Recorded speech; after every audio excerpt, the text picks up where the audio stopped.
Hi, Erin. Welcome to the PT Graduate Podcast. I'm calling it a podcast now rather than just an interview. It's so exciting. Great to have you on. Thank you. So for people who don't know you, Erin Brown is both the South and City Campus Manager for AUT, right so far. Yeah. You are an ICG Master Trainer, Life Fitness. You're going to have to tell me what ICG stands for because I was trying to find it and I couldn't. And mum to 3 as well. Is that right? 2, yeah. Sorry, 2. Cool. Nearly. Excellent. All right. So obviously there's a whole lot more to Erin than just that, but we'll get to that as we go through the conversation. So thanks so much for your time today. It's great to have you on and great to meet. We probably have bumped into each other over the years, but I think officially, like the first time I got to know you was when we were judging together a few years ago, sitting next to each other doing the judging at the fitness awards. It was, a couple of years ago. Yeah. Great. Good to do, hey? Good experience. Yeah, I absolutely love it. I think the awards is such an awesome place to connect with people, but it's amazing to watch people grow through the process as well. I really enjoy the awards. And you see familiar faces, more than 1 year at a time. And as you say, you can see that change and that growth that they've put in between awards. Yeah, and even just watching the industry change over since we first started it as well, which it's been over 10 years now, having that award process being owned by Exercise New Zealand. Yeah. So I've been lucky enough to be around for the whole thing. So it's been really cool to watch. Superb. Yeah, you were judging well before I was then.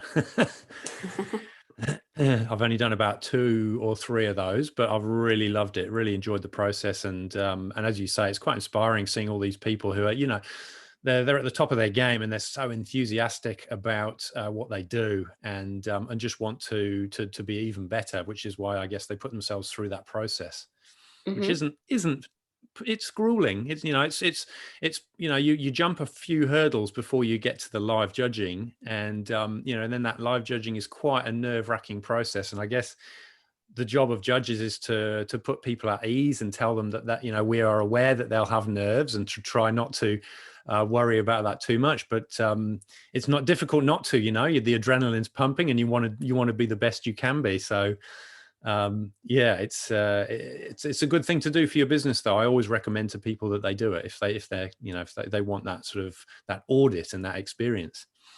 Yeah, absolutely. I mean, how cool is it for people who are clients to be able to say, my instructor is the best in New Zealand? It's really cool. Yeah. It's really cool. Yeah. Your clients are very proud of you, aren't they? When you've runner up or you've won, they kind of like, yes, I'm in the right place.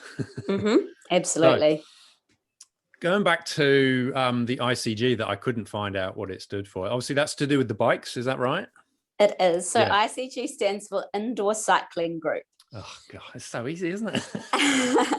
So basically, what it is ICG is a company that's based in Europe. They deliver education for indoor cycling, and they primarily use a program which is called Coach by Colour. And Life Fitness New Zealand is the sole supplier of these particular bikes. Right. They have a light up panel, and basically it's set to an FTP. It is your functional threshold of power. Yeah. So you're working in a color coded area of training zone. So whether you're working aerobically, anaerobically, if you're working at lactate, so you really know where you are, and it is absolutely individualized. So you could sit like a sedentary, completely untrained person right next to a 5-time Olympic athlete, right? And they will be still working in their own training zones, and they can basically compare and contrast fairly based on their experience, fitness, and stats. Clever, very clever. Yeah, it's really cool. Yeah. So you can get your beginners and your experienced people in the same class, and they shouldn't feel intimidated or daunted by that fact.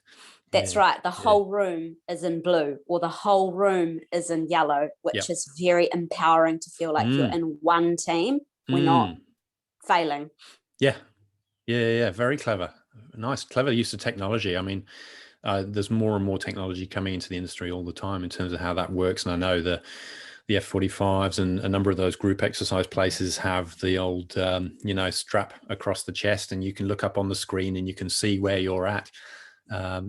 Good motivation for some people. Really useful tool. Yeah. Yeah. So it's really fun to be able to do that and to be able to just deliver some more intelligent education for indoor cycling, because we've not really had measurable outcomes in group fitness for a very long time, and especially not in indoor bikes. Yeah. They're just really great systems and so easy to use, because it is so easy to coach someone to say, just be in green.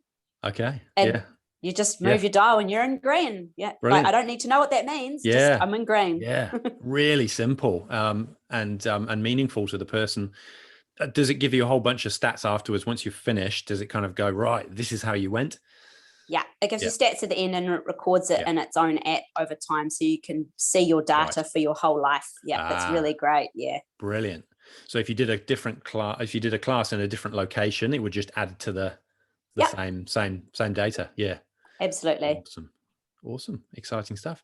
So so how long have you been involved with that, the indoor cycling thing? That opportunity came up in September last year. Okay. It was a COVID outcome because the master trainer for Australia and New Zealand used to be, or is still, James Lamb, who's based over in Sydney. However, because of COVID, he couldn't travel. So we had education that needed to be delivered in New Zealand because we were still open. And he couldn't get here. So the idea was that he's been an amazing support to me to help learn, and I've had to do that all online, obviously, because most of everybody else has had real one-on-one training, and they've done it over time. So we just did some intense Zoom conversations, and then Life Fitness has been an amazing support. It's handy that they're only in Hamilton. And we've run a couple trainings already since then. And then we're just teeing up this year's lot and looking ahead to FITX some presentations for them as well. So lots of cool, juicy stuff on the go. Yeah. Oh, busy. So tell us more about AUT. Oh, well, even let's go back a step. How did you get into the industry? What was your pathway? So back in the days when I was at uni at Canterbury University, I used to attend a lot of group fitness classes when I was in my second year. And at the time, Mel Solomon, who was the Group X manager at the University Rec Centre, was hosting a 2-week learn to be an aerobics instructor back then. And I was shoulder tapped by one of the instructors down there and sort of said, you come so much and you're super enthusiastic, you have great form. I reckon you should do this. I didn't register in my head, but I thought, oh, why not? What else am I going to do on the holidays anyway? So I did it, absolutely loved it. And then I just started handing like a CV out and telling people that I was around in Christchurch. I think I probably put out about 20 CVs. And then I think within about 2 weeks, I had a trial class. I remember it still. It was Saturday morning, 8:30 a.m., butts and abs and thighs at Pioneer Stadium. And basically, I got the class straight away. They loved it. And I was teaching that class, I think, still probably 7 or 8 years later afterwards before I eventually left Christchurch. So it was great. So, then a couple of years after that, I was tapped on the shoulder at QE2, which was the large complex out there that was built for the Commonwealth Games. My manager at the time, who was the Group X manager, was leaving.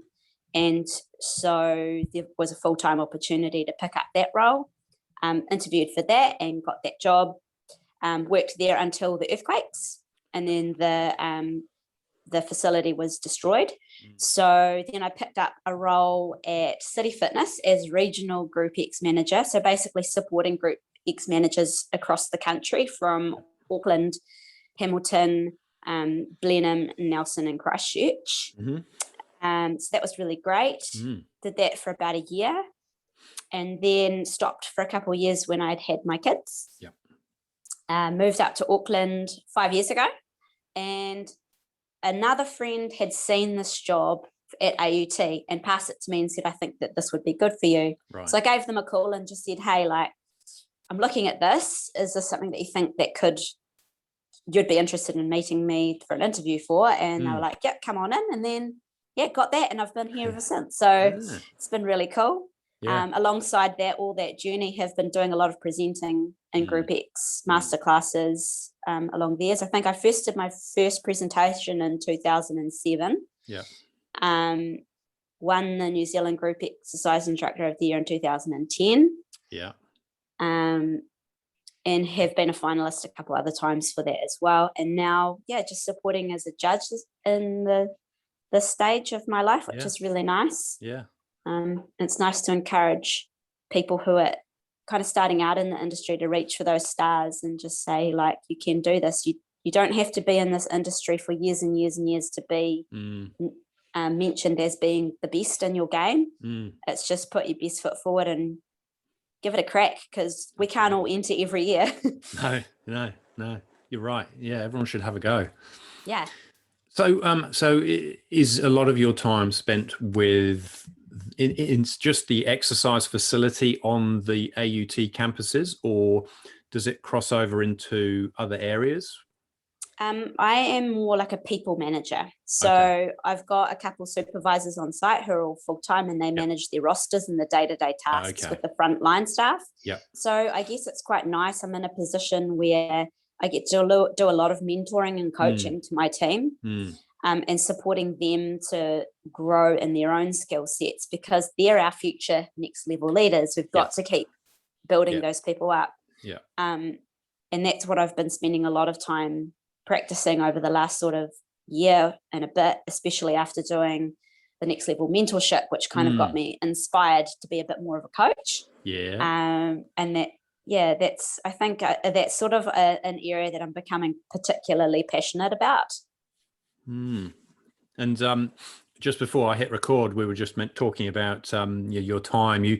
You're responsible for both South and City campuses, so it's a reasonable split between. Oh, you did tell me the days were different, weren't they, in terms of your time between the two sites? Yeah, so I basically do 3 days in the city, because it's quite a larger facility, and the South is a lot smaller. But so I do 2 days here, and that way I get enough time with my team members that I'm present and able to, be not just be a warm body in the room, but to actually get some really good juicy stuff and great conversations going on, so they feel communicated to. Whereas I don't generally need to deliver to the members as such myself, but I will obviously stick my hand up and jump on when I need to. It's more of a nice to do to get your hands dirty every once in a while. But really, I like to let my team do their own job, because that's what they got hired for. So exactly. I do see photos of you, having done a class. You've obviously worked hard, because you've got a good glow on, and I can just tell by the photo that you're in your element, and so it must be nice to be able to step in and step out when you feel it's appropriate. Yeah, and I think it's really important that because that's where my journey started as well, was teaching Group X. It is still a major passion in my life. Like, I don't generally do exercise by myself. I do it with people. I need to be motivated and surrounded by other people, because I'm definitely a connector. And I think it's really important to allow your team to see your passion and to see you delivering what you love doing, because it just means that they can help support that, and they can help, understand exactly where you're coming from, and everybody's got their own different passions, but we can all still connect together as a team. So it's really cool. Yeah. Fantastic.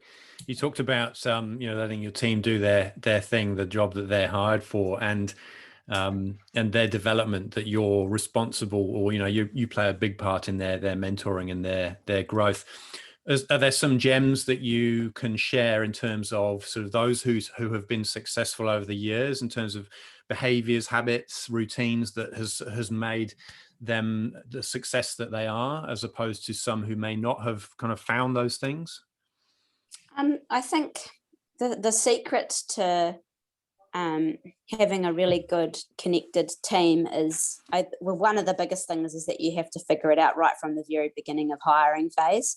You have to make sure that your values are really, really strong, and that the people that you're coming to meet, I guess, have those same values. And if they don't, you're going to really struggle. You're not going to ever connect, because in the end, if they're intelligent people, they know how to learn. You can pretty much teach them anything. It's not hard to teach somebody if they're teachable, but you can't change a personality. If they don't fit with you, it's actually okay to say no. You're going to do them far more damage and have far more challenges in life if you just take someone because you're so desperate. It's so much harder to fix, and it basically isn't fixable if they don't fit. Also very conscious of like who we have in our team. So often it will be more word of mouth that comes to us, because the people in the team already love what they do. They love the place and the space and the team that we have.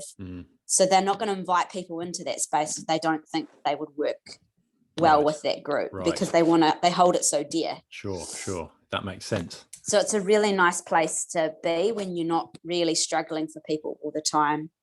But yeah, I mean, we've got some great success stories. We've got quite a high performing team in our team. We have a lot of, like, over the last couple of years, we've done a lot of applications for awards, and most of them have made it to finalist, which basically means they're the top of the game anyway, because it's always a very, very small margin between who won and who didn't out of finalists. It's basically, let's just pick someone for the sake of picking someone, because it's always so tight. So that's really something to be pretty stoked about. Even our students, the AG students, have done really well over the last couple of years. So maybe just the starting of their journey, but they can do it. So we've got some really cool things like that. And now it's starting to watch, and I almost hear my voice coming back at me watching the supervisors. Sometimes I'll hear things and I was like, oh, that's basically a little parrot of some things that I've said before. Nice. But it's nice because now it makes you feel like, okay, we really are on the same page. And I too will parrot some of the things that they say, because they've got amazing gems to share with me as well. I've learned so much from them. It's reciprocal. It's not me just coaching them. They also give me a lot too, which is very empowering. Yeah, fantastic. Sounds like that values thing is pretty powerful, pretty important. That kind of sounds like the anchor in that situation. And is that something you sort of is that wrapped up in your recruitment process as well? So when you are in that mode of having to recruit or hire, do you go, well, hey, these are the values of our team, our organization? How does that sit with you? Is that a key part? Yes. So the AUT values, which are held by the entire organisation, they are part of the interview process. So we do have to make sure that our questions do align with those values. Right. And then we do a monthly thing in our team, which is called too meke, which means is basically, it's like too much, like choice. You've done great work. And so what we do is that people can nominate their workmates for a tū meke whenever they like, and it's anonymous when you're submitting it, but they choose a value of what they're nominating the person for. So if it's tika, pono, or aroha, and then they say why they think that person fits that value for the month. So it's always about not about what you do as your normal job. It's to do with how you went the extra, like where you went above and beyond. And how it fits, whether it's tika pono or aroha. So that's our AUT values. And then we have, I guess, like a subset where we're working on strategies that align with those values in our own team. So we make sure that if we're doing work, it has to align with the greater organisation, because we're a subset of a greater organisation. We're not a gym. Yes. We're part of a university. Yes. Okay. Yeah. I like that. And there's a strong emphasis on culture there, and one that rewards from within. And people have to be unselfish. Obviously they can't nominate themselves. So it's about recognizing the people within the team that are the ones that are contributing the most, delivering on those values, I suppose, which is sort of self-fulfilling, right? There's always going to be that focus for people to be looking at, well, who's doing a great job? Well, I need to be one of those people that's doing a great job.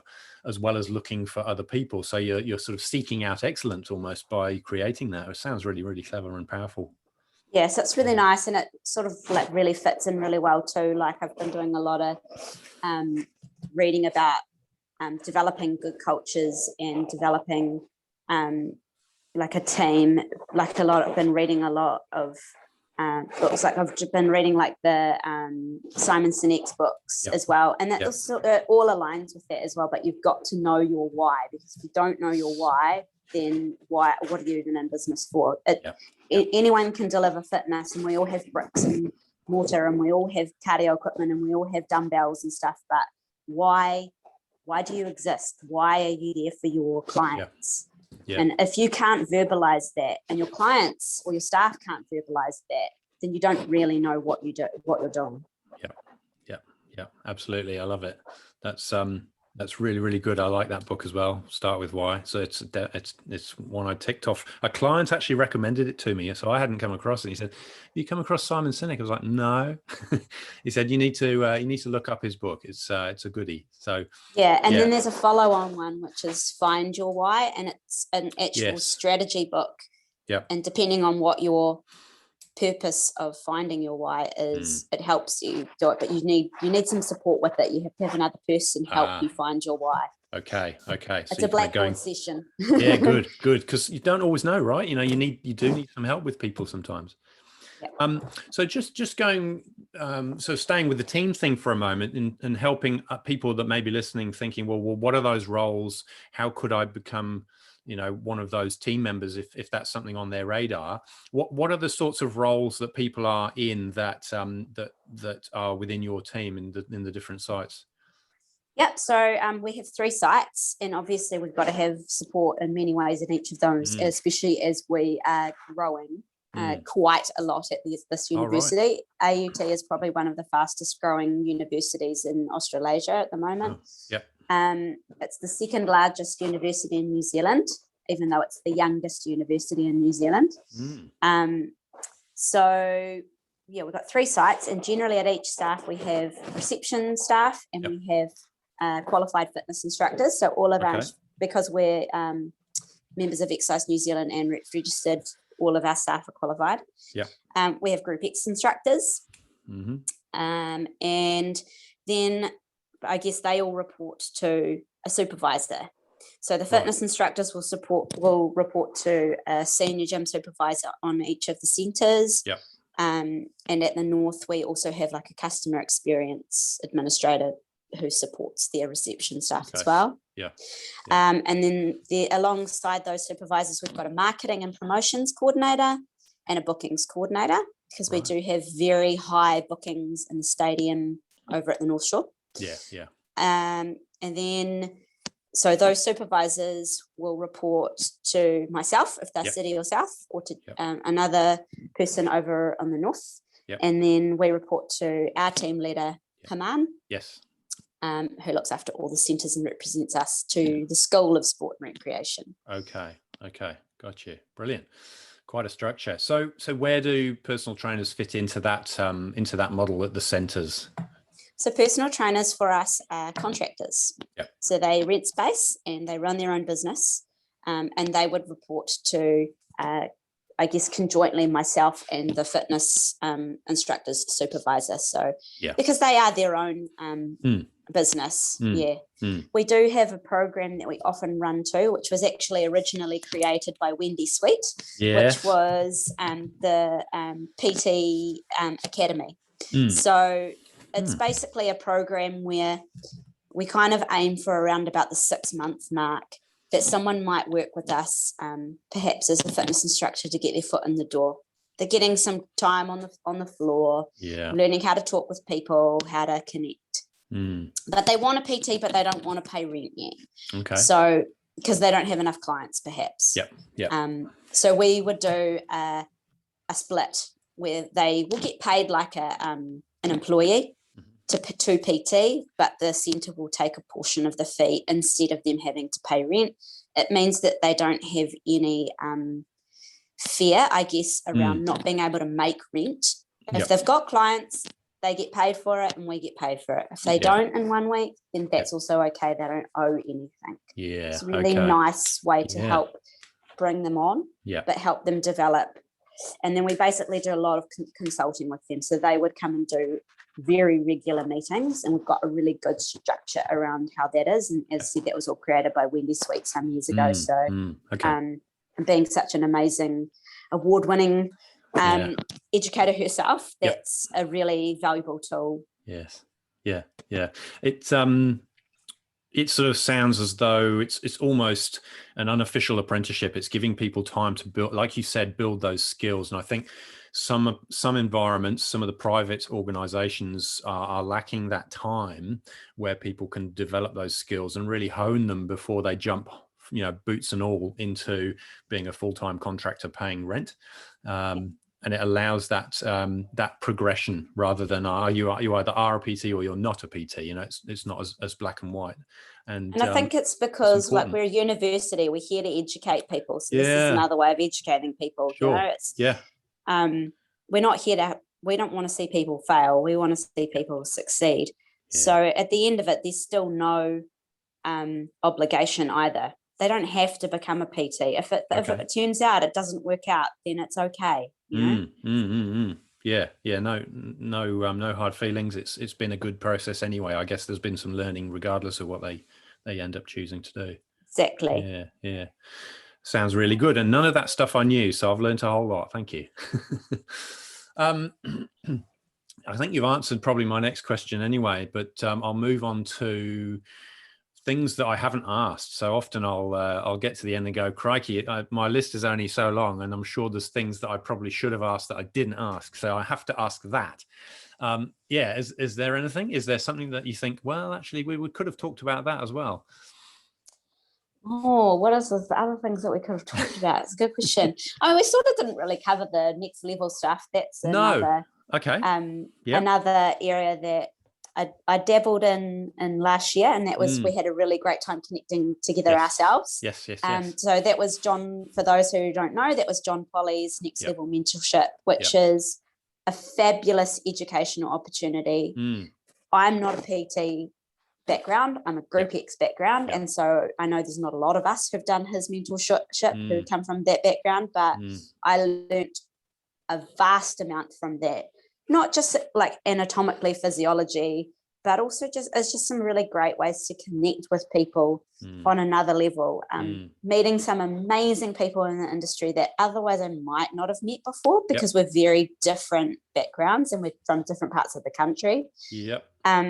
But it just makes you think in a really different way when you look at people and sort of step back and it's more like, rather than jumping in every time to try and fix everything, you just learn to just wait and settle and really listen to people. And more than just that 3-day experience, of course, it's about the community that you've built around that and amazing friendships and educational opportunities that come after that, because there's way more than I ever would have thought out of that. Of course, John himself is exceptionally motivational. He's an amazing educator, and I know we would all say he's an amazing friend and family member of ours. He's like the Papa Bear of it, but he's got his own real family as well.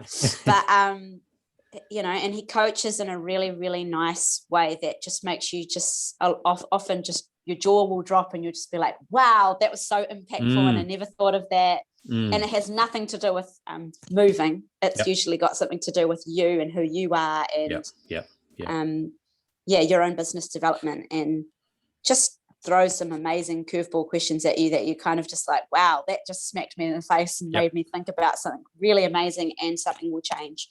It's really lovely group. I loved that experience so much. It's well worth the investment if it can be done. He's very insightful. He sometimes it's as though he can see into your soul. It's like he reads people well, and is able to help them get the best out of themselves. And when often they don't necessarily believe that that's there, or they can.